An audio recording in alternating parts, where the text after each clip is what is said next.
전기자동차 자율주행 들어보셨죠? 근데 딱 떠오르는 기업은 테슬라 말고 잘 생각이 안 나네요. 하지만 요즘 일론 머스크가 입을 하도 털어서 불매운동으로 주가가 하락하고 있어요. 그래서 저희가 주린이 여러분을 위해 이 분야 전문가님들 2명을 인터뷰해왔습니다. 한 명은 크루즈에서 기획을 맡았던 전문가님이고요. 또 한 명은 웨이모의 전 수석 엔지니어 전문가님입니다.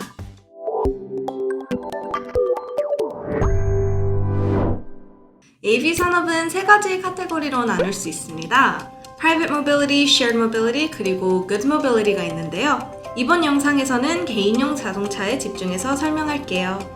자, 그럼 여러분 여기서 질문. 자율주행 차들이 도로에 슝슝 달리는 날이 언제쯤 올까요? 전문가님은 한국, 미국, 일본, 영국 같은 선진국의 도시 지역에선 약 8에서 20년 정도 뒤에나 가능할 것이라고 했습니다. 아직 한참 남았죠? AV를 개발하는 회사들이 제공하는 예측은 시장과 주주들한테 잘 보여야 하기 때문에 너무 긍정적으로 말해서 우리는 얼마 안 남았구나 생각하게 된 거죠. 일론 머스크가 수년 동안 테슬라의 완전 자율주행 기술을 약속해온 듯이요. 전문가님은 8에서 20년이 걸리는 건 2가지 장애물 때문이라고 합니다. 첫째는 기술적 문제 및 이를 해결하는 데 필요한 투자, 둘째는 규제 과제입니다. AV 회사들이 기술을 개발하고 사용화하는 데 공학적 그리고 물류상의 문제가 장난 아니게 많아요. 그리고 그 문제들을 해결하는 데 들어가는 비용은 어마어마하죠. 전문가님에 의하면 한 기업이 AV 산업에서 선두를 유지하려면 연간 최소 10억 달러를 기술 개발에 투자해야 한다고 하는데요. 10억 달러면 1조가 넘는데 중소기업은 이만큼 투자하지 못하겠죠? 그만큼 AV 산업의 허들이 높습니다. 그래서 실제 자율주행 시장에서 성공하게 될 기업들은 AV 외에 또 다른 수익원을 가진 대기업이거나 그런 대기업에게 인수된 회사일 것이라는 게 전문가님의 의견입니다. 웨이모의 모 회사는 알파벳이고 우버는 2020년 12월 자율주행 부서를 오로라에 매각했고 GM 크루즈는 2021년 3월 보이지를 인수한다고 발표했습니다.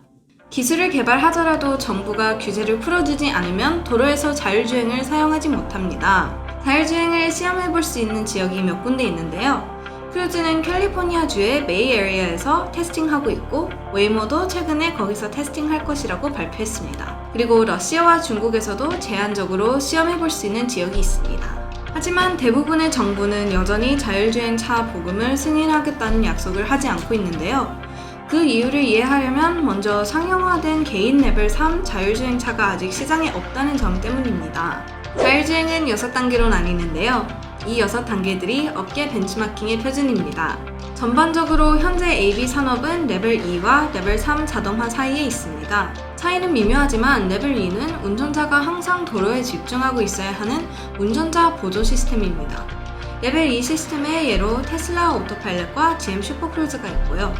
레벨 3 자동화에서는 차량이 브레이크, 가속, 조향 및 항행을 다 알아서 할 수 있으며 자율주행 소프트웨어가 스스로 처리할 수 없는 시나리오와 마주친 경우에만 운전자가 제어합니다. 일부 레벨 3 차량들이 로보택시 응용으로 제한된 구역에서 사용되고 있지만 개인 차량에 대한 규제 승인을 받기는 훨씬 더 어렵습니다. 승객의 안전성이 자율주행 기술에 많이 의존할수록 사고가 났을 경우 AV 제조업체와 규제기관이 책임져야 하기 때문이죠. 그렇다면 개인 투자자들이 꼭 고려해야 하는 건 무엇일까요? 전문가님은 크게 자율주행 개발 전략, 그리고 중국 시장 접근 2가지를 말해주셨어요. 보통 자율주행으로 뭉뚱그려 생각하는데 각 기업마다 전략이 살짝 다릅니다. 일론 머스크는 테슬라 오토파일럿 시스템을 개발하기 위해 카메라 기반 센서 이외에는 어떤 것도 사용하지 않는 것으로 알려져 있죠. 그리고 웨이모와 크루즈는 개인 차량 대신 로보택시 서비스를 구축하고 있지만 카메라 외에도 라이다와 레이더 센서를 사용합니다. 그럼 뭐가 더 나은 기술일까요? 지금까지 테슬라는 다른 AV 업체들보다 더 많은 차량을 보유하고 있었기 때문에 많은 실제 주행 거리 데이터를 수집할 수 있었죠.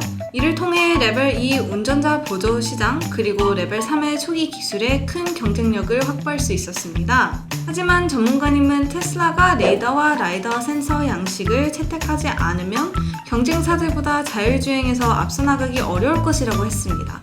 근데 이제 일론 머스크도 슬슬 카메라만으로 안 되겠다라는 걸 깨닫고 어느 날 갑자기 테슬라도 라이더 씁니다! 라는 발표를 할 가능성도 충분히 있다고 하시네요. 중국은 앞으로 세계 최대의 자율주행차 시장이 될 것이며 모든 자동차 회사들이 중시하고 있는 시장인데요. 전문가님들은 미국 AV 대기업들이 중국에서 시장 점유율을 차지하기 위해 필요한 건 크게 두 가지랍니다. 중국 내 확장 투자를 위한 많은 예산, 그리고 중국 정부와 좋은 관계인데요. 첫 번째는 아까도 말씀드렸으니 넘어가고 두 번째가 중요합니다. 테슬라는 물론 GM, 웨이모 등 해외 대기업들이 다 중국 시장에 뛰어들고 있는데 중국은 특히 다른 나라보다 정부의 힘이 강해서 중국에서 성공하려면 중국 정부와 관계가 좋아야 합니다. 근데 이미 잘 나가는 중국 자율주행 업체들이 카테고리별로 다 있죠?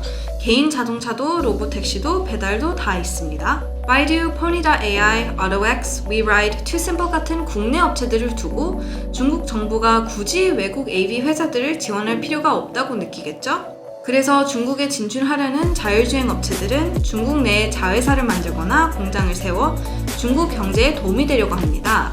테슬라는 중국 상하이에 기가팩토리를 만들었고 웨이모는 2018년에 자율주행 비즈니스 및 물류 컨설팅 그리고 자율주행 자동차 부품의 설계 및 테스트와 관련된 서비스를 제공하는 웨이모 비즈니스 컨설팅이라는 자회사를 설립했습니다. 현대차, 테슬라, GM, 토요타 같은 완성차 업체에서도 자율주행 가능한 차를 만들려고 노력 중이지만 설명했듯이 아직 사용화되기까지 갈 길이 멉니다. 그래서 자율주행 소프트웨어를 만드는 회사들은 로보택시나 자율주행 배달을 먼저 사용화해 수익을 내려고 하는데요. 이 편에서 어떤 기업들이 잘하고 있는지 여러분이 투자할 때 도움되는 걸 알려드릴게요. 구독, 알림 설정하시면 나오자마자 바로 볼 수 있어요.